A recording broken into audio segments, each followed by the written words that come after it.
गुरु जी प्रणाम प्रणाम गुरु जी। This call is now being recorded. गुरु जी प्रणाम प्रणाम। प्रणाम। पूज्य श्रीधर महाराज से अनुरोध है, अभी गुरु जी आ गए हैं, आप अपना क्रम शुरू करें। पूज्य श्रीधर महाराज जी। नमो नमो महोदय। गुरवे गौरचंद्राय राधिकायै तदालय कृष्णाय कृष्ण भक्ताय तद्भक्ताय नमो नमः। सभी गुरुजनों को, सभी गुरु वर्गों को, विद्वानों को, तीनों आचार्य चरणों को, सभी भक्तों को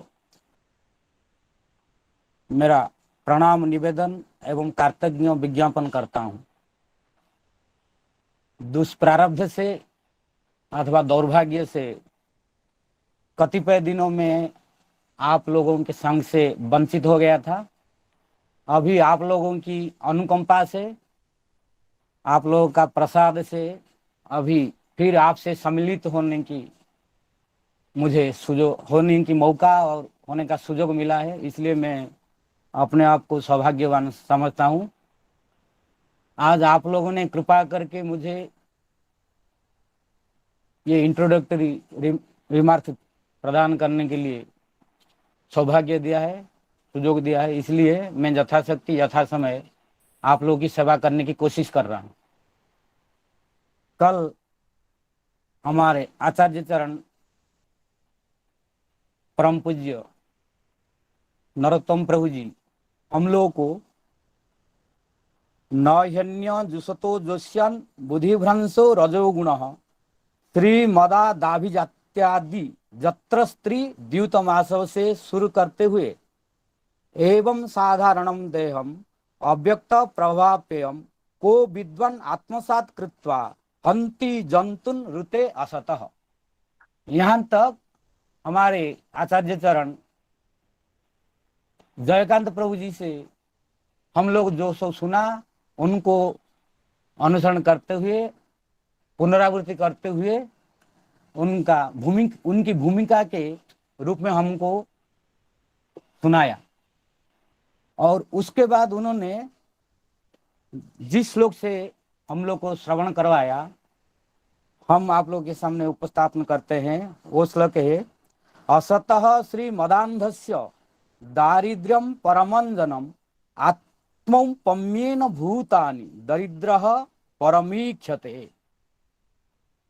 यहाँ उन्होंने हमारा परम प्रिय श्रद्धेय और प्रपूज्य चरण आचार्य चरण श्री नरोत्तम प्रभु जी ने हम लोग पर अनुकंपा करके, हम लोग पर प्रसाद करके, उनके जितने भी उनकी विद्वता, न्यायिक के गुण और जितने भी लौकिक और महाभारत की सूक्तियाँ, ये सूक्तियाँ कि आप सुनवाए थे कल, उन्होंने बताया सर्वे गुणाः कांचनम आश्रयन्ति भो दारिद्र्य सिद्धोहम पश्याम्यहम जगत्सर्वं न पश्यति कोऽपि माम।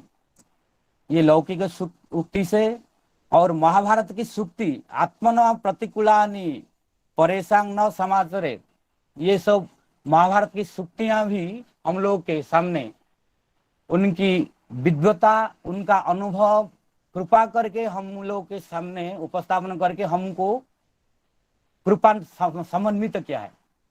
ये उनकी अहित की कृपा है, अन्यथा ये सब हम लोग के लिए असंभव है। ये जो कथा हम लोग सुन रहे उन लोगों की कृपा है, अन्यथा असंभव है। बिना गुरु वैष्णव की कृपा से कथा श्रवण करना असंभव है।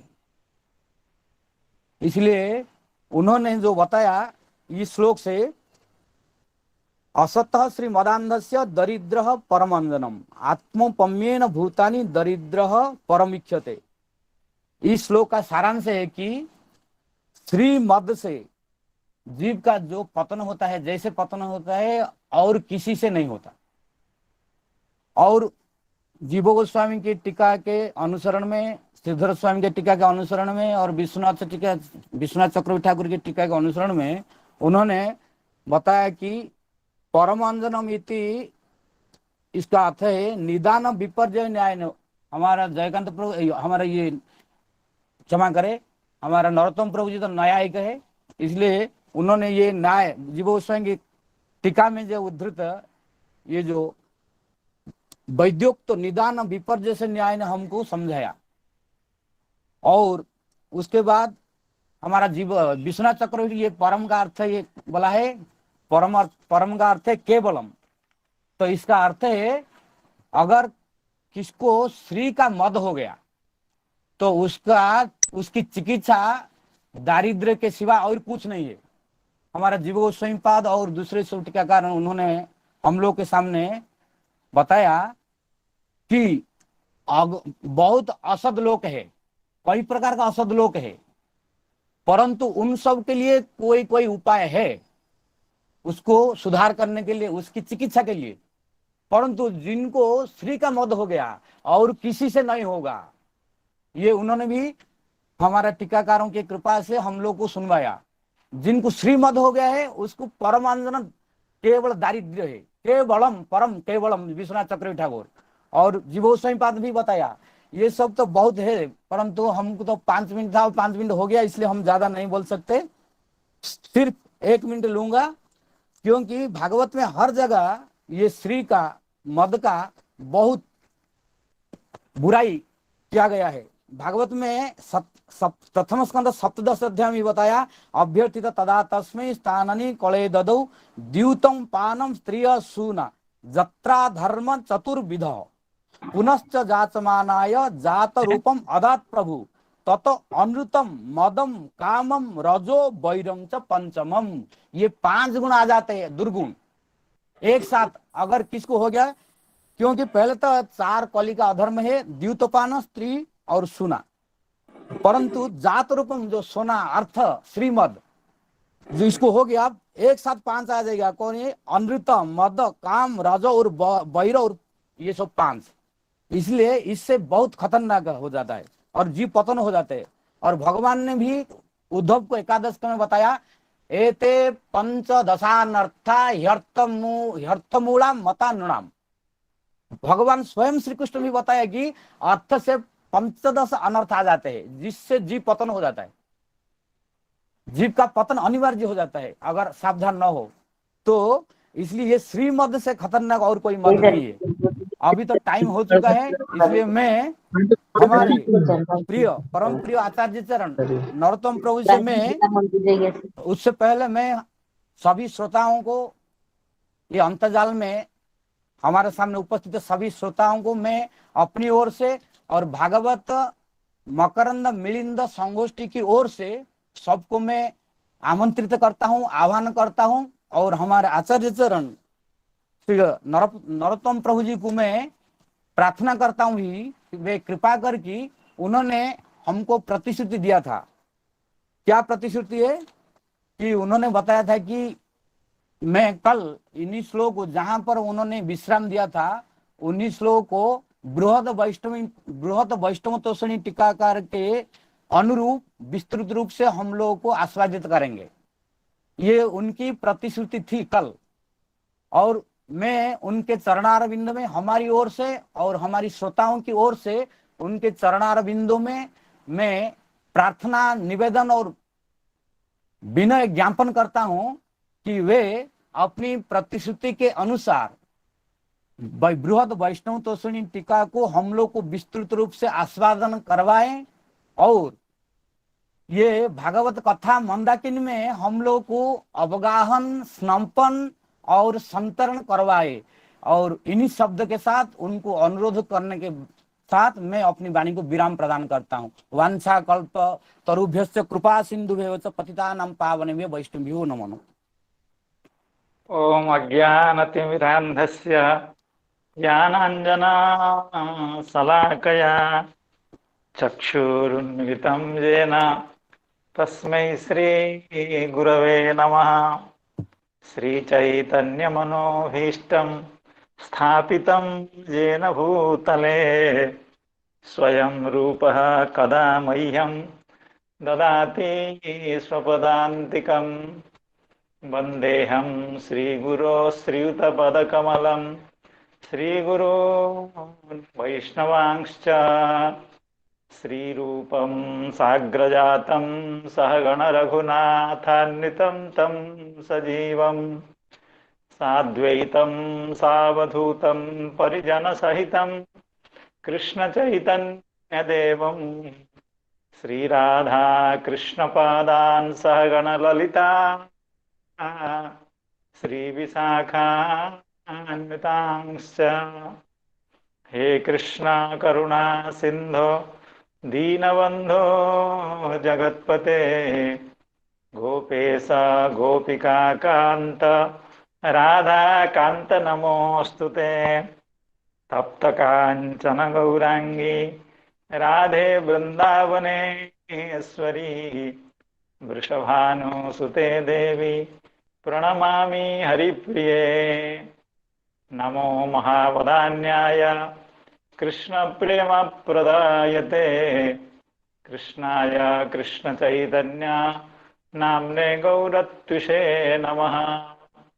वाञ्छाकल्पतरुभ्यश्च कृपा सिन्धुभ्य एव च पतितानां पावनेभ्यो वैष्णवेभ्यो नमो नमः। जय श्री कृष्ण चैतन्य प्रभो नित्यानंद श्री अद्वैत गदाधर श्रीवासादि गौरभक्त वृंद। हरे कृष्ण कृष्ण कृष्ण हरे हरे हरे राम राम राम हरे हरे। नमो ओं विष्णुपादाय कृष्णप्रेष्ठाय भूतले श्रीमते भक्तिवेदांत स्वामिन्निति नामिने। नमस्ते सारस्वते देवे गौरवाणी प्रचारिणे निर्विशेषा शून्यवादी पाश्चात्य देशतारिणे। आप सब संतजनों भक्तजनों महात्मा जनों एवं श्रीमद् भागवत कथा रसपिपासु सुधीजनों के कृपा परम आशीर्वाद अत्यधिक स्नेह एवं सदिच्छा के कारण हम लोग भगवान की दिव्य कथाओं का स्मरण एवं परिवेषण करने में सक्षम हैं और आप लोगों के बातों से हम लोग बहुत उत्साहित भी होते हैं एवं प्रेरित भी होते हैं। जैसे हमारे प्रिय एवं पूज्य महाराज जी श्रीधर महाराज जी ने बहुत सुंदर ढंग से अपना भाव एवं कल की कही हुई कथा का सारांश और उसके साथ धन में कहाँ कहाँ धन की निंदा की गई है और धन की संपत्ति के दुर्गुण बताए गए हैं एकादश स्कंध के आधार पर एते पंचदशान अर्थः, इसको बहुत सुंदर ढंग से बताया। लेकिन हमको तो आपने ऐसा किया कि बांध दिया। मैं कल तो मैंने प्रतिज्ञा की थी जरूर कि सनातन गोस्वामी का वो जो व्याख्यान है वो सुनाऊंगा, लेकिन आज मैंने उसको मन बदल दिया था कि नहीं उसको नहीं सुनाऊंगा। क्यों? मैं सही बात तो यही है। देखिए, हम लोग जानते हैं गौड़ीय वैष्णवों के कई सारे व्याख्यान हैं श्रीमद् भागवत पर। जीव गोस्वामी के हैं, सनातन गोस्वामी जी के हैं और चक्रवर्ती पाद के हैं। लेकिन हम लोग चक्रवर्ती पाद को थोड़ा सा ज्यादा आदर देते हैं या उन्हीं के चरण रज का अनुसरण इसलिए करते हैं कि वो थोड़ा सा ज्यादा कृपालु वैष्णव हैं, अत्यंत हमारी कमजोरी को समझने वाले वैष्णव हैं। अर्थात क्योंकि कालक्रम से वे बाद में आए हैं तो हमारी समस्या को वे ज्यादा समझते हैं। जीव गोस्वामी पाद एवं श्री सनातन गोस्वामी पाद हमारी समस्या को थोड़ा सा दूसरे तरह से वे समझते हैं, इसलिए हम उन लोगों को थोड़ा सा कम लेना चाहते हैं। लेकिन सनातन गोस्वामी पाद की व्याख्या में कुछ विशेष बातें थी, क्योंकि इन श्लोकों में बहुत ज्यादा व्याख्याकार कुछ ज्यादा लिखे नहीं हैं। तो हम मेरा यह स्टाइल रहती है कि जिस व्याख्याकार की व्याख्या में थोड़ी सी अच्छा लगे, हृदय हो, थोड़ा सरलता भी हो, उन्हीं की बात ली जाए। क्योंकि सभी व्याख्याकारों की बात लेंगे तो खिचड़ी हो जाएगी, तो उसको परिवेषण करने में और उसका आस्वादन करने में समस्या होगी। तो इस श्लोक की व्याख्या में दरिद्रो निरहं स्तंभो, इसको कल तक तो मैं श्री सनातन गोस्वामी पाद की व्याख्या के आधार पर करने का मन बनाया था, लेकिन आज उसको चेंज कर दिया था। लेकिन महाराज जी का आदेश है, आपकी आज्ञा है, तो बड़े लोगों की आज्ञा में सामर्थ्य है, तो मैं उसको कोशिश करूंगा। और श्रीपाद हरे कृष्ण प्रभु जी भी हैं, वो भी मदद करेंगे। लेकिन आप सबके आशीर्वाद को लेकर के हम लोग फिर अपने विषय में प्रवेश करते हैं। तो जैसे हम लोग जानते हैं, श्री नारद महर्षि इन दोनों की दुर्दशा को देख करके उनके प्रति कृपा परवश होकर के वे यह समझ गए कि इनकी समस्या का मूल कारण श्रीमद है, यानी धन मद है। कुबेर का पुत्र तो उसको तो स्वाभाविक रूप से संपत्ति का, धन का मद होगा। तो अगर मूल को काट दिया जाए तो उसकी शाखा प्रशाखाएं भी नष्ट हो जाती हैं। यत्र स्त्री द्यूतम आसवः, अर्थात यत्र स्त्री मदे, जब स्त्री मद होता है वहां द्यूत, स्त्री एवं आसव, मदिरादि ये उपलक्षण है, अर्थात समस्त अनर्थ। श्री शंकराचार्य पाद ने क्या कहा, अर्थम अनर्थम भावय नित्यम नास्ति ततः सुख लेशः सत्यम, पुत्रादपि धन भाजाम भीति सर्वत्रैसा कथिता रीति, भज गोविंदम गोविंदम भज मूढ़मते। तो अर्थम अनर्थम भावय नित्यम, अर्थ को आप नित्य अनर्थ समझिए। जितने भी जीवन में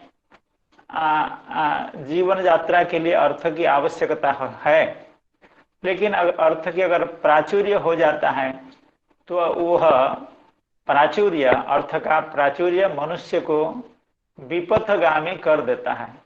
ये स्वभाव है लक्ष्मी का, क्योंकि लक्ष्मी का यही स्वभाव है। थोड़ी सी मुझे जब शास्त्री क्लास में पढ़ रहे थे वहां की एक बात याद आ गई, मैं उसको फिर कहना चाहता हूँ। क्योंकि लक्ष्मी में चंचलता है, अस्थिरता है।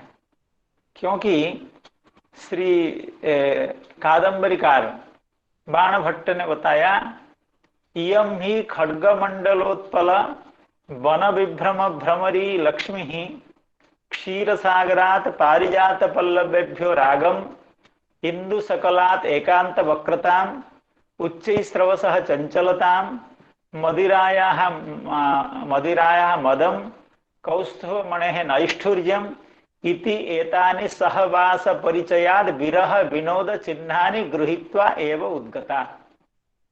क्योंकि लक्ष्मी का प्रादुर्भाव यानी संपत्ति की देवी का प्रादुर्भाव समुद्र से हुआ है, समुद्र मंथन के समय हुआ है। और लक्ष्मी महारानी जब वो समुद्र में थी, उनके आविर्भाव से पहले वे किसके साथ रहती थी ना, वो उच्च श्रवा अश्व के साथ रहती थी, क्योंकि उच्च श्रवा का प्रादुर्भाव भी वहां से हुआ और कौस्तुभ मणि का प्रादुर्भाव भी वहीं से हुआ, मदिरा का कालकूट का प्रादुर्भाव भी वहीं से हुआ। इसलिए श्री लक्ष्मी महारानी उनके साथ रहती थी समुद्र में। इसलिए उनके जो सब दुर्गुण हैं वे समस्त दुर्गुण लक्ष्मी में यानी संपत्ति में है। यह समझना चाहिए। ये जिस लक्ष्मी की बात कही जाती है, ये भगवान की प्रिया लक्ष्मी नहीं है, ये जड़ जगत की लक्ष्मी है। एक तो भगवान की सेविका लक्ष्मी ठाकुरानी है, लक्ष्मी महारानी है, जो पाद सेवन भक्ति की आचार्य हैं। उन लक्ष्मी की बात नहीं की जा रही है, ये जो जड़ लक्ष्मी है उसकी बात कही जाती है। तो वे लक्ष्मी पारिजात पल्लवेभ्य रागम, अर्थात पारिजात भी समुद्र में था। पारिजात के जो पत्र हैं या उसके जो पारिजात पुष्प के जो किसलय हैं उनसे राग अर्थात उसकी जो लालिमा है उसको लेकर के लक्ष्मी महारानी वहां से आई है, संपत्ति वहां से आई है। इसलिए जो लोग संपत्तिवान होते हैं उनके नेत्र में सब समय क्रोध का भाव, अहंकार का भाव झलसता है, दिखता है। हाँ, पारिजात पल्लवेभ्य रागम और इंदु सकलात एकांत वक्रताम। चंद्रमा का प्रादुर्भाव भी समुद्र से हुआ है, और चंद्रमा ऐसे हैं शायद महीने में एक बार वो स्वस्थ होते हैं। स्वस्थ होते मतलब अकुटिल होते हैं, अर्थात पूर्ण होते हैं। बाकी दिनों में तो वे वक्र ही रहते हैं, अर्थात चंद्रमा में नित्य वक्रता रहती है। अब चंद्रमा का के साथ लक्ष्मी महारानी को वहां समुद्र में रहना था, तो आपने उस गुण को भी ले लिया चंद्रमा का, एकांत वक्रताम, अर्थात जिनके पास संपत्ति होती है उनकी कोई भी बात सीधी नहीं होती है, हमेशा टेढ़ा ही बोलते हैं। मनस्येकम वचस्येकम, अर्थात मन में कुछ उनका दूसरा होता है और वाणी में कुछ दूसरी बात होती है, अर्थात वे सीधा बोलते ही नहीं है। तो चंद्रमा की जो नित्य वक्रता है, उस वक्रता को संपत्ति की अधिष्ठात्री देवी श्री लक्ष्मी ने लेकर के वहां से आया। और उच्च स्रवसः चंचलता, अर्थात उच्च स्रवा का प्रादुर्भाव भी समुद्र मंथन से हुआ है, और उच्च स्रवा में चंचलता है, बहुत तेज से भागने वाला अश्व है। तो लक्ष्मी भी उसी तरह से चंचलता है। आज लक्ष्मी यहाँ है, कल दूसरे जगह, परसों तीसरे जगह, अर्थात एक जगह स्थिर रहने वाली यह जो जड़ लक्ष्मी है, भौतिक संपत्ति है, वो उसका स्वभाव है।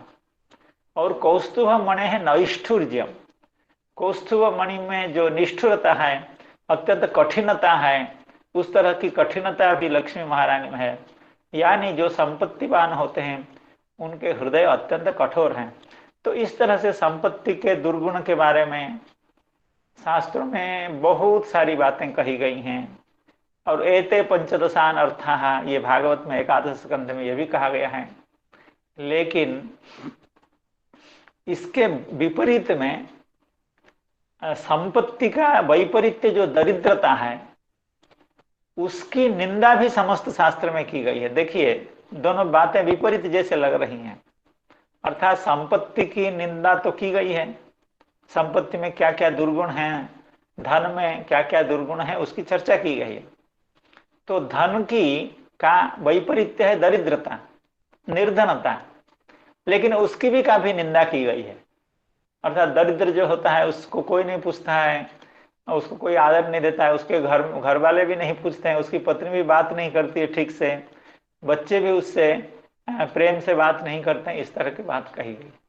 अर्थात संपत्ति की भी निंदा की गई है, और संपत्ति के वैपरीत्य ना जो दरिद्रता रहती है उसकी भी निंदा की गई है। तो इसका यह मतलब हुआ कि संपत्ति में और विपत्ति में, यानी दरिद्रता में और धनिकता में एक समन्वय स्थापित करके जितना शरीर यात्रा के लिए, जीवन यात्रा के लिए जितना प्रयोजन हो, उतना धन सुखकर होता है। हाँ, क्या है वो श्लोक, सुखम, अर्थात उतनी ही संपत्ति सुखकर है जितने से जीवन यात्रा सही तरह से चले। तो ये सब संपत्ति की और दारिद्र्य की बात कही गई है। तो श्री नारद महर्षि कहते हैं कि इन दोनों की जो दुर्दशा हुई है वो संपत्ति के कारण हुई है। इनको अगर दरिद्र बना दिया जाए तो ये समस्त दोषों से मुक्त हो जाएंगे। तो ऐसा कह करके श्री नारद महर्षि उनको दरिद्र बनाना चाहते हैं, और यहाँ पर दरिद्रता की प्रशंसा करते हैं, अर्थात उच्च स्वर से गान करते हैं। जगऊ सापम दास्यन इदम जगऊ, अर्थात और लोगों को सुनाते हुए श्री नारद महर्षि ने यह कहा, दरिद्रो निरहं स्तंभो मुक्तः सर्वमदैरिह कृच्छ्रम यदृच्छयाप्नोति तद्धि तस्य परम तपः। दरिद्र व्यक्ति जो है वो निरहंग स्तंभ होता है। निरहंग होता है अर्थात अहंकार शून्य होता है। तो अहंकार रूपी जो स्तंभ है, स्तंभ शब्द का मतलब है कि गर्व, उससे वो मुक्त होता है, अर्थात अहंकार मुक्त होता है। कहने का यह मतलब होता है हम लोग जानते हैं इस संसार में समस्त समस्या का जड़ अहंकार है। अहंकार का मतलब शरीर को आत्मा मानना, शरीर को अहंग मानना, यही सबसे बड़ी समस्या है। लेकिन दरिद्र जो होता है उसमें इस तरह का अहंकार नहीं रहता है। व्याख्याकार इस पर और कुछ कहेंगे, हम लोग उसका श्रवण करेंगे। अर्थात वो अहंकार से शून्य होता है। अहंकार से शून्य होने के कारण समस्त मदों से वह मुक्त रहता है। यहाँ मद शब्द से मुख्यतः 3 मद की बात कही गई है। विद्या मद, धन मद, तृतीय अभिजन मद। विद्या मदो धन मद, तृतीयोभिजनो मद, मदा एते बलिप्तानाम तये वही सताम दमा। अर्थात जो लोग अवलिप्त होते हैं, अर्थात अहंकार से ग्रस्त होते हैं, उनके लिए यह विद्या मद, धन मद एवं अभिजन मद, ये मद का काम करता है, अर्थात मत्तता को उत्पन्न करने वाला करता है। लेकिन त ये वही सताम दमा। लेकिन जो लोग संत प्रकृति के होते हैं, सज्जन होते हैं, भक्त होते हैं, उनके लिए यह विद्या, क्योंकि देखिए कितने कितने बड़े वैष्णवाचार्य हुए, कितने कितने बड़े विद्वान इस संसार में हुए। रूप गोस्वामी हुए, सनातन गोस्वामी हुए, जीव गोस्वामी हुए, शंकराचार्य जी हुए, कितने बड़े हुए, रामानुजाचार्य हुए, मध्वाचार्य हुए। तो उनके पास विद्या की कोई कमी थी क्या? लेकिन उनके ऊपर यह आरोप तो नहीं लगा कि वो बड़े अहंकारी थे, ये कभी नहीं लगा। इसीलिए कहा गया है एते मदा एते अवलिप्ताना, अर्थात जो अवलिप्त हैं, अर्थात जो अहंकार रोग से ग्रस्त हैं, जो शरीर को अपना मानते हैं, शरीर को आत्मा मानते हैं एवं संपत्ति को मम इत्यादि ममत्व बुद्धि, विषयों में जिनकी ममत्व बुद्धि होती है, ऐसे जो अवलिप्त व्यक्ति होते हैं उनके लिए मद होते हैं। लेकिन संतों के लिए तो ये दम होते हैं। दम का मतलब उनको संयम के उपाय होते हैं, अर्थात इन चीजों को लेकर के वे असंजत नहीं होते हैं और इससे वे जन कल्याण भी करते हैं और आत्म कल्याण भी करते हैं। इसीलिए विद्या मद, धन मद, अर्थात विद्या, धन एवं अभिजन, ये मद होते हैं किसके लिए? अवलिप्त के लिए। लेकिन संत के लिए तो दम होता है, सम दम जो बताया गया है, अर्थात संयम का काम करता है। लेकिन नारद महर्षि कह रहे हैं दरिद्र होने से, दरिद्रता के आ जाने से व्यक्ति अहंकार शून्य होता है एवं समस्त मदों से मुक्त होता है। लेकिन एक चिंता करने की बात है कि दरिद्र होने से मान लीजिए वो धन मद से मुक्त हो जाएगा, लेकिन विद्या मद से कैसे मुक्त होगा? कोई भी व्यक्ति धनहीन हो तो धन मद से मुक्त हो जाएगा, लेकिन अगर उसको बहुत विद्या है, बहुत बड़ी विद्या है, तो विद्या मद से कैसे मुक्त होगा? और उसका अगर बहुत अभिजन है, उसके बंधु बांधव सब बड़े बड़े पदवी पर हैं, अर्थात संपत्तिशाली हैं या बहुत प्रतिष्ठित हैं, अभिजात्य है उसमें, तो वह मद कैसे दरिद्रता से जाएगा? तो शायद ऐसे जाएगा, क्योंकि देखिए कोई भी व्यक्ति, जो लोग असंजत होते हैं, जो लोग सूक्ष्मदर्शी नहीं होते हैं, स्थूलदर्शी होते हैं, तो उनका जो विद्या, वो विद्या का पर्यवसाय, अर्थात समाज में, आजकल के समाज में या प्राचीन काल में जो लोग असंजत व्यक्ति होते हैं, तो वो विद्या का परिणाम धन में देखते हैं और अभिजन का परिणाम संपत्ति में ही देखते हैं। कहने का मतलब है कोई बहुत बड़ा विद्वान है, लेकिन उसके पास अगर संपत्ति नहीं है, उसके पास अगर खाने का ठिकाना नहीं है कि शाम को क्या खाएगा, सुबह क्या खाएगा, तो फिर उसकी प्रतिष्ठा समाज में नहीं होती, क्योंकि सामाजिक लोग पैसे को देख करके ही प्रतिष्ठा देते हैं। विद्या को देख करके, भक्ति को देख करके प्रतिष्ठा देने वाले लोगों की संख्या बहुत कम होती है। तो इसलिए जब उसके पास पैसा नहीं होता है तो विद्वान होने के बाद भी उसमें अहंकार नहीं रहता है, क्योंकि अहंकार को बढ़ाने वाला यही सब उपादान है कि संसार में उसकी प्रतिष्ठा हो और संसार में उसका भोग की अनंत सामग्री हो, इस तरह से। तो इसलिए सभी का समाज माने लौकिक जो सामाजिक प्रतिष्ठा है या सम्मान है, तो वो सब धन मूलक है। धन ही इसमें, संपत्ति इसमें मूल है। वो अगर नहीं रहे तो उसका हर तरह का जो मद है, विद्या मद या अभिजन मद, वो ज्यादा घातक नहीं होता है। जैसे सर्प का जो विषैला दंत होता है, विषदंत होता है, उसको निकाल लेने के बाद जो 2-4 दांत और सर्प के बचते होंगे, उससे उसका कुछ ज्यादा बिगड़ता नहीं हो। अगर उस दंत से किसी को आघात करे, काट दे, तो उसमें विष व्याप्त नहीं होता है। तो मूल विषदंत का सदृश है, दंत के सदृश है श्री ही। इसलिए श्री नारद महर्षि कहते हैं उसको उतार लेना चाहिए। उसकी अगर उस श्रीमद से अगर ये विनष्ट हो जाएंगे दोनों, तो ये सुधर जाएंगे। इनकी जितनी भी दुर्वृत्ति है वो सब नष्ट हो जाएगी। और कृच्छ्रम यदृच्छयाप्नोति, दरिद्र व्यक्ति कृच्छ्रम यदृच्छयाप्नोति तद्धि तस्य परम तपः। उसकी सबसे बड़ी तपस्या यही है कि वह कष्ट प्राप्त करता है, प्रारब्ध के अनुसार कष्ट। यदृच्छया शब्द का अर्थ है प्रारब्ध से कष्ट प्राप्त करता है। तो प्रारब्ध से कष्ट प्राप्त तो सभी करते हैं, वो दरिद्र क्यों करता है? वो धनिक भी प्रारब्ध से कष्ट प्राप्त करता है, और कोई भी प्रारब्ध के कारण संसार में कष्ट भोग करता है। तो उसमें वैशिष्ट्य क्या है? वैशिष्ट्य ये है कि प्रतिकार करने का उसमें सामर्थ्य नहीं है।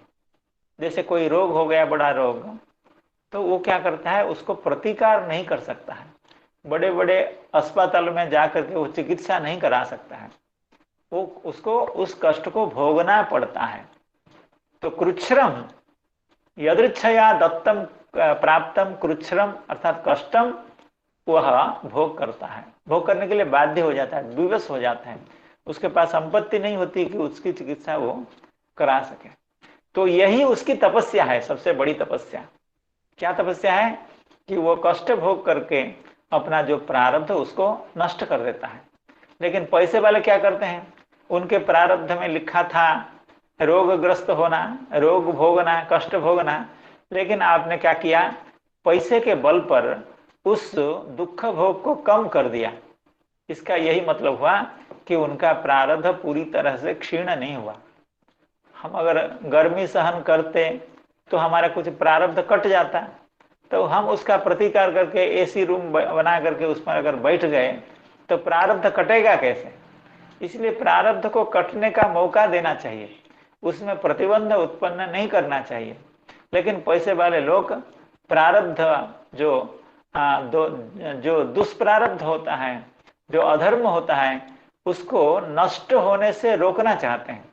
तो इसलिए उनको और ज्यादा दुख भोगना पड़ता है। तो इसलिए कृच्छ्रम यदृच्छयाप्नोति तद्धि तस्य परम तपः। तो इस पद्य की व्याख्या तो पहले जो बाल बोधिनीकार हैं श्री गिरिधर स्वामी, गिरिधरलाल गोस्वामी, उनकी व्याख्या के आधार पर पढ़ेंगे। उसके बाद श्री सनातन गोस्वामी पाद की व्याख्या पढ़ेंगे। तो श्री गिरिधरलाल गोस्वामी पाद कह रहे हैं, किंच दारिद्र्यम मोक्षमपि साधयति इति आह। अर्थात दरिद्रता, देखिए दरिद्रता की इतनी प्रशंसा यहाँ की जाती है और श्री नारद महर्षि उसकी प्रशंसा करते हैं, लेकिन यह समझ में सबको नहीं आएगा कि दरिद्रता बहुत अच्छी चीज है। दरिद्रता से व्यक्ति का लाभ होता है। जो आध्यात्मिक नहीं है, जो अंतर्मुखी नहीं है, उनको कभी नहीं आएगा समझ में कि दरिद्रता का भी कोई गुण होता है क्या, दरिद्रता से भी कोई लाभ होता है क्या, ये उनको कभी नहीं समझ में आएगा। उनको तो पैसे में ही अर्थ दिखता है, अर्थात पैसे में ही उनको लाभ दिखता है, तो वो दरिद्रता का महत्व नहीं समझ पाएंगे। देखिए, दरिद्रता के महत्व समझते हैं भगवान। कैसे समझते हैं? तो वे अकिंचन के प्रिय होते हैं। नमो किंचन वित्ताय निवृत्त गुणवृत्ताय। तो अकिंचन के वित्त होते हैं, अर्थात जो दरिद्र होते हैं, अर्थात भौतिकता से विहीन होते हैं, वे भगवान में लग जाते हैं, भगवान उनको प्रिय होते हैं। तो उसी तरह से जो अत्यंत उन्नत भक्त होते हैं, भगवान के प्रिय भक्त होते हैं, वे भी दरिद्रता को पसंद करते हैं। उनको भी दरिद्रता का महत्व समझ में आता है। बाकी लोगों को दरिद्रता का महत्व समझ में आना इतना आसान नहीं है, चाहे नारद बोले, चाहे ब्रह्मा बोले, चाहे कोई भी बोले। तो इसी को कहा जाता है किंच दारिद्र्य मोक्षम भी साधयति। दारिद्र्य में, दरिद्रता में इतना सामर्थ्य है, उससे मुक्ति तक भी प्राप्त हो सकती है। दारिद्र्य मोक्षम अभी साधयति आह दरिद्र चतुर्भिः। यहाँ से 4 श्लोकों में दरिद्रता की बात कही गई है, दरिद्रता की प्रशंसा की गई है। तत्र हेतु माह दरिद्र निरहं स्तंभ मुक्त सर्वमदैरिह। अर्थात इह संसारे दरिद्र निरहं स्तंभ। निरहं स्तंभ का क्या मतलब है? ना निर्गत अहंकार रूप स्तंभ मोक्ष प्रतिबंधक रूप यस्मात्।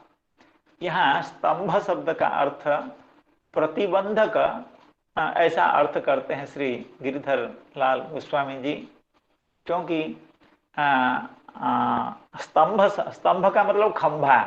खंभा जो होता है वो प्रतिबंधक होता है, अर्थात कोई खंभा जैसा या दीवार जैसा वो प्रतिबंधक होता है। तो अहंकार जो है वो खंभा जैसा है, अर्थात वो भगवान की ओर जाने नहीं देता है। इसलिए कहते हैं निर्गत अहंकार रूप स्तंभ। अहंकार ही स्तंभ है, अर्थात मोक्ष प्रतिबंधक रूप यस्मात् सह।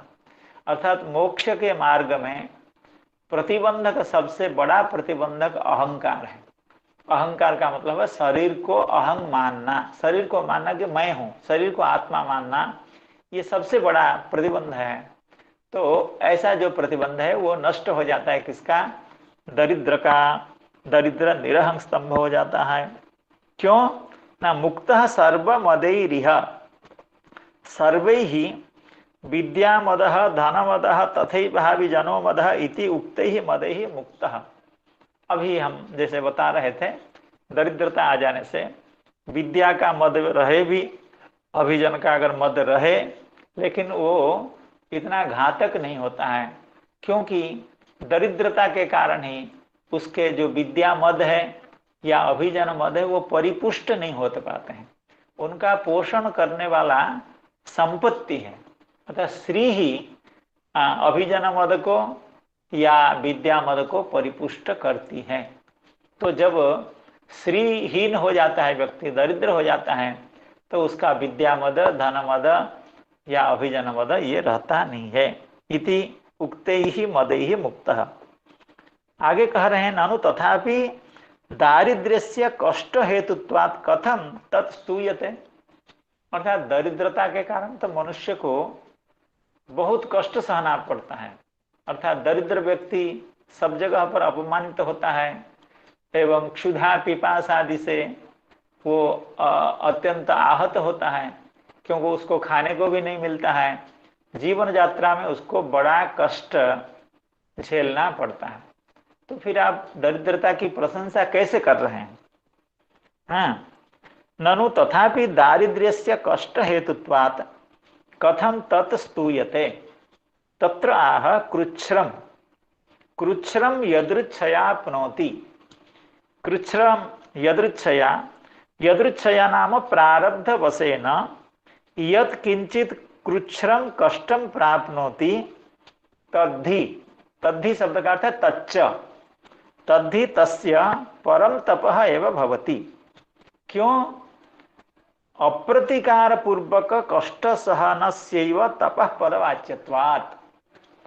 तपस्या का क्या मतलब है? तपस्या शब्द का मतलब यह है अप्रतिकार पूर्वक कष्ट सहना।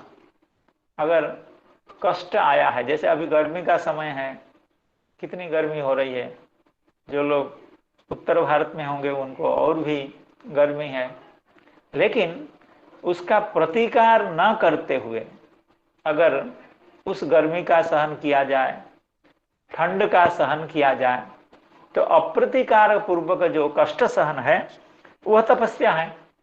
और दरिद्र को तो प्रतिकार करने का कोई दरिद्र तो एसी तो लगा नहीं सकता है, या रूम को ऐसा नहीं बना सकता है कि ठंडी में भी, दिसंबर के महीने में भी उसके रूम गर्म हो, क्योंकि उसके लिए संपत्ति चाहिए। इसलिए वह अप्रतिकार पूर्वक कष्ट का सहन करता है, तो यही उसकी तपस्या है। इसलिए तद्धि तस्य परम तपः फल भोगेन मोक्ष प्रतिबंधक पाप निवर्तकत्वाच्च। तो दुख के भोग करने से उसके पाप निवृत्त हो जाते हैं, क्योंकि दुख का प्रतिकार करने का उसका सामर्थ्य होता नहीं है। दुख के भोग करने से उसके प्रारब्ध खंडित हो जाते हैं, नष्ट हो जाता है, तो वो मोक्ष लाभ करने का अधिकारी होता है। इस तरह की व्याख्या, सहज व्याख्या श्री बालबोधिनीकार गोस्वामी गिरिधर लाल जी कर रहे हैं। दरिद्रो निरहं स्तंभो मुक्तः सर्वमदैरिह कृच्छ्रम यदृच्छयाप्नोति तद्धि तस्य परम तपः। अब महाराज जी का जो आदेश है, उनका जो आशीर्वाद है, उसको लेकर के हम अभी श्रीपाद सनातन गोस्वामी पाद के जो व्याख्या है उसको समझने की कोशिश करेंगे। दरिद्रो निरहं स्तंभः इत्यादि। निर्गतः अहंकारेण धनित्वादि गर्भेण यह स्तंभ अनम्रता। श्री चक्रवर्ती पाद भी इसी अनम्रता बात को लिए हैं यहाँ से। तो श्री सनातन गोस्वामी पाद का कहना है निरहंकार। निरहंकार शब्द का अर्थ हुआ निर्गतः अहंकारेण धनित्वादि गर्भेण यह स्तंभ। निरहं स्तंभ अर्थात निर्गत जो स्तंभ। स्तंभ शब्द का मतलब है अनम्रता। तो अहंकारेण धनित्वादि गर्भेण, धनित्व, मैं धनिक हूं, ऐसा भाव, ऐसी भावना से जो गर्व उत्पन्न होता है, जो अहंकार उत्पन्न होता है, उससे वह निर्गत अर्थात वो धनित्व गर्व उसको नहीं रहता है। निर्गत अहंकारेण, अहंकारेण का मतलब धनित्वादि गर्भेण यह सह निरहं स्तंभ। स्तंभ का शब्द का मतलब है अनम्रता। स्तंभ शब्द का वहां हम लोग समझ रहे थे, स्तंभ का मतलब है प्रतिबंधक। यहाँ स्तंभ शब्द का अर्थ है अनम्रता, अर्थात अनम्रता जिसकी चली जाती है। स्तंभ शब्द का अर्थ है अनम्रता, अर्थात अविनय। अविनय जिसका निर्गत हो जाता है, किसके कारण? ना अहंकार के कारण जो अनम्रता उत्पन्न होती है, अहंकार के कारण जो अविनय उत्पन्न होता है, वह अविनय दरिद्रता के कारण चला जाता है। किंबा निर्गतः अहंकारस्य स्तंभः आश्रयः धनैश्वर्यादि यस्मात्। या निरहंकार शब्द का यह भी अर्थ है निर्गतः, अहंकार का स्तंभ अर्थात आश्रय। अहंकार का आश्रय कौन है? ना धनैश्वर्यादि, धन, ईश्वरत्व, बड़ी पदवी, यह अहंकार का आश्रय है। अर्थात धन को और ऐश्वर्य को अवलंबन करके ही अहंकार रहता है। लेकिन जब धन ही नहीं होता है और ईश्वरत्व नहीं होता है, तो उसका अहंकार चला जाता है। निर्गतः अहंकारस्य स्तंभः, स्तंभ का मतलब आश्रय, धनैश्वर्यादि यस्मात् सह निरहं स्तंभः, अर्थात सर्वैः धनादि संबंधिभिः मदैः मुक्तः, यहाँ युक्तः लिखा है इस किताब में, उसको मुक्त ऐसा कर देना चाहिए। अर्थात सर्वैः धनादि संबंधिभिः मदैः, अर्थात धन मद, विद्या मद, अभिजन मद, ये मुख्य 3 मद हैं। इन धनादि संबंधी जो मद अर्थात धनादि के कारण जो मद है, उन मदों से वह व्यक्ति युक्त रहता है, मुक्त रहता है। इसलिए मुक्तः सर्वमदैरिह एवं निरहं स्तंभत्वादिना दरिद्रस्य। देखिए यहाँ पर जो पाठ है या जैसे प्रिंटिंग है उसको तो मुझे समझ में नहीं आया इस अंश में। महाराज जी अगर किताब हो तो आप थोड़ा सा कृपया देखिए। श्री मदोक्त देह जराद्य मनन वैपरीत्यमपि सूचितम। श्री मदोक्त देह जराद्य मनन वैपरीत्यमपि सूचितम, ये मुझे ठीक तरह से समझ में नहीं आया, इसलिए हमने इसको क्या किया, अपनी सुलभता के लिए इसमें कुछ दूसरा पाठ बैठाया। एवं निरहं स्तंभत्वादिना, अर्थात उस व्यक्ति में अहंकार का स्तंभ नहीं रहा, अर्थात अहंकार का जो आश्रय धनादि अब जब नहीं है, ऐसा जो दरिद्र व्यक्ति है वो क्या करता है, स्वदेह, ये हमने अपना पाठ बैठाया उसकी जगह पर। श्री मदोत्थ जरा मृत्यु राहित्य मनन वैपरीत्यमपि सूचितम। अर्थात देखिए पहले जो श्लोक था वो श्लोक था 9 नंबर श्लोक। हन्यन्ते पशवो यत्र निर्दयी रजतात्मभि मन्यमानै हृदम देहम अजरा मृत्यु नश्वरम। वो अपना देह को अजरा मृत्यु मान रहा था, क्योंकि पैसे के कारण, संपत्ति के कारण, धन के कारण अपने शरीर को अजरा मृत्यु मान रहा था। अर्थात इस शरीर में जरा उत्पन्न नहीं होगी, मेरा कभी मरण नहीं होगा, इस तरह का अनुभव उसको हो रहा था, इस तरह का विपरीत बुद्धि उसको हो रही थी। लेकिन जब वो दरिद्र हो गया तो स्वदेहे श्री मदोत्थ, अर्थात धन मदोत्थ जो जरा मृत्यु राहित्य मनन, पहले वो जरा मृत्यु राहित्य मनन करता था, अर्थात हमारे देह में जरा एवं मृत्यु का राहित्य है, अर्थात हमारे देह में जरा भी नहीं आ सकती है और मृत्यु भी नहीं आ सकती है। तो जरा मनन राहित्य, जरा मृत्यु राहित्य मनन। लेकिन जब वो निरहंग स्तंभ हो जाएगा, पैसा से मुक्त हो जाएगा, अर्थात पैसा से रहित हो जाएगा, संपत्ति रहित हो जाएगा, तो उसको बोध होने लगेगा। वो हर समय उसको अनुभव होगा, क्योंकि कोई भी रोग आ गया शरीर में तो डरता रहेगा कि मैं मर जाऊंगा। अगर पैसा वाला होगा तो वो समझेगा हाँ ठीक है, बड़े बड़े हॉस्पिटल्स हैं, वहां जाकर के अपना इलाज करा लेंगे। अर्थात उसको शरीर में पहले जो कहा गया था उसको जरा मृत्यु का भय दूर हो जाता है, अर्थात वो शरीर को अजरा मृत्यु मानने लगता है।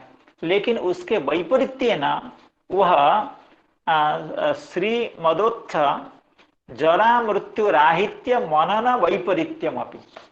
देखिए गोस्वामी की भाषा, सनातन गोस्वामी की भाषा, जीव गोस्वामी की भाषा थोड़ा सा कठिन है, तो उसको क्या होता है, इसको ऐसे जो प्रवचन होते हैं उसमें कहने में थोड़ी सी समस्या होती है, क्योंकि ये जब 2-4 व्यक्तियों के साथ बैठ करके सामने सामने चर्चा होती है तो उसमें थोड़ी सी सुविधा रहती है इस चीज को चिंतन करने में।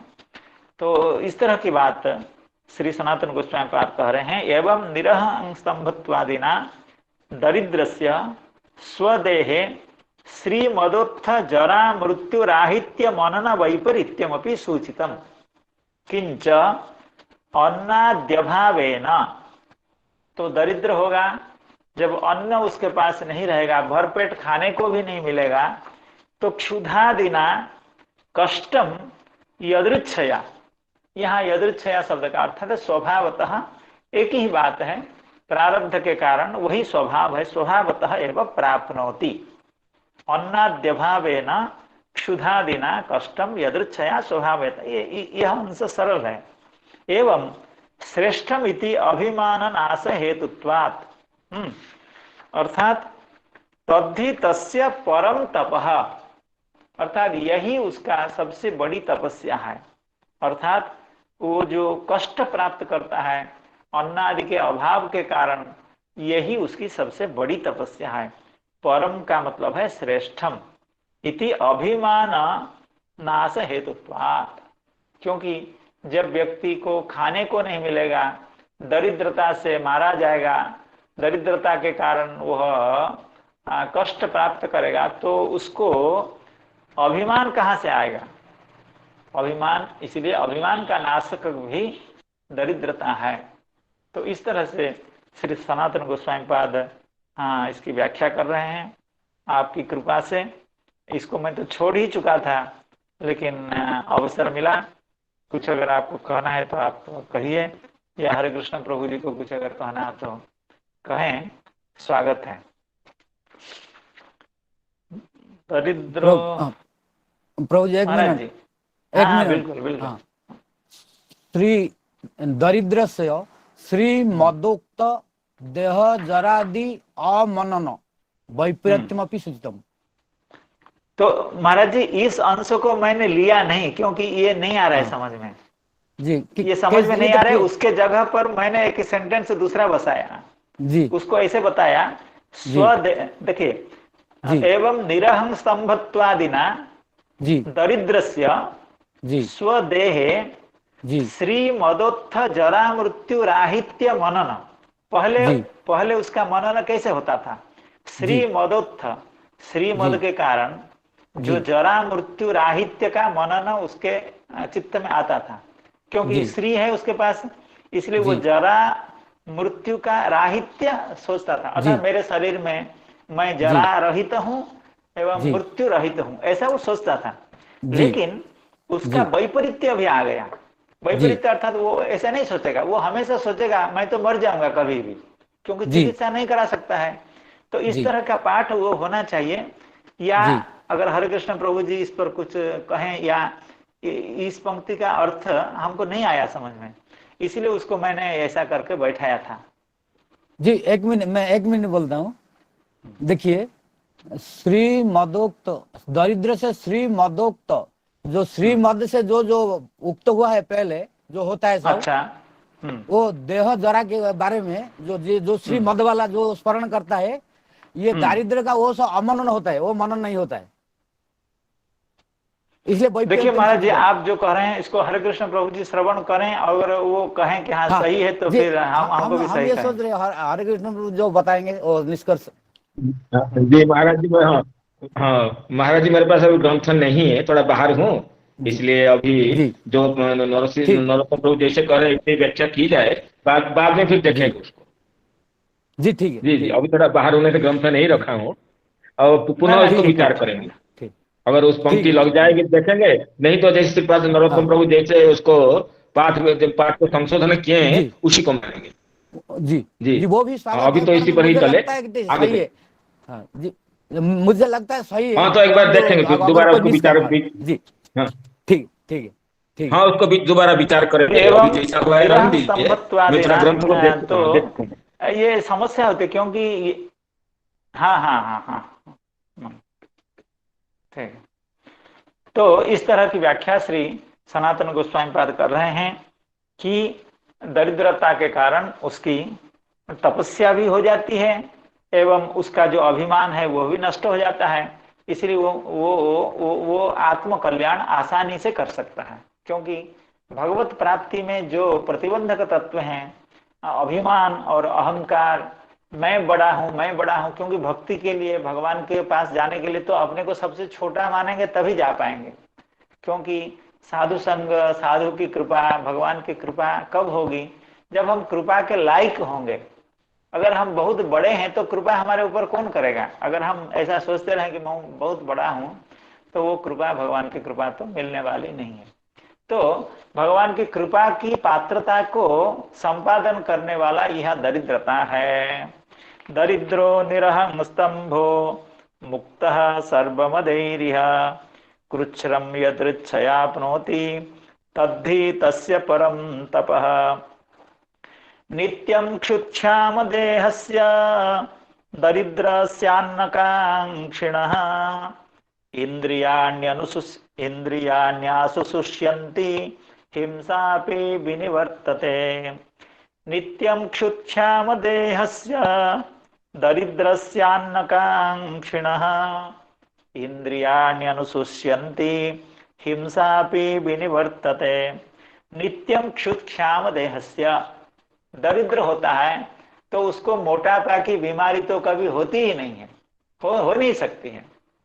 तो इसलिए क्षुत क्षाम देहस्य, क्षुत के कारण अर्थात क्षुधा के कारण उसका शरीर क्षाम हो जाता है अर्थात क्षीण हो जाता है।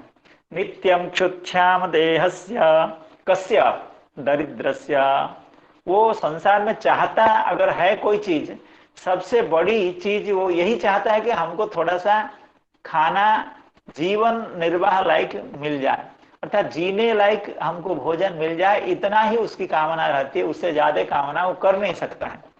नित्यम क्षुत्क्षाम देहस्य दरिद्रस्य, कैसा दरिद्रस्य अन्नकांक्षणः, अन्न मात्रम कामयते कांक्षते, इसलिए उसकी इंद्रियाण्यनुशुष्यन्ति अर्थात भोग की वासना तो उसकी दूर ही चली जाती है, वो कभी सोच भी नहीं सकता है, क्योंकि उसको केवल जीवन यात्रा के लिए इतनी चिंता करनी पड़ती है, ज्यादा भोग की वासना, भोग को प्लानिंग करने का, भोग प्राप्त करने की इच्छा वो नहीं कर सकता है। इंद्रियाण्यनुशुष्यन्ति और हिंसापि विनिवर्तते, इसलिए हिंसा आदि करके, पशु हिंसा करके, मांस खाऊंगा, मांस खाऊंगा, मुर्गा खाऊंगा, तो इस तरह की चिंता भी उसकी नहीं रहती है।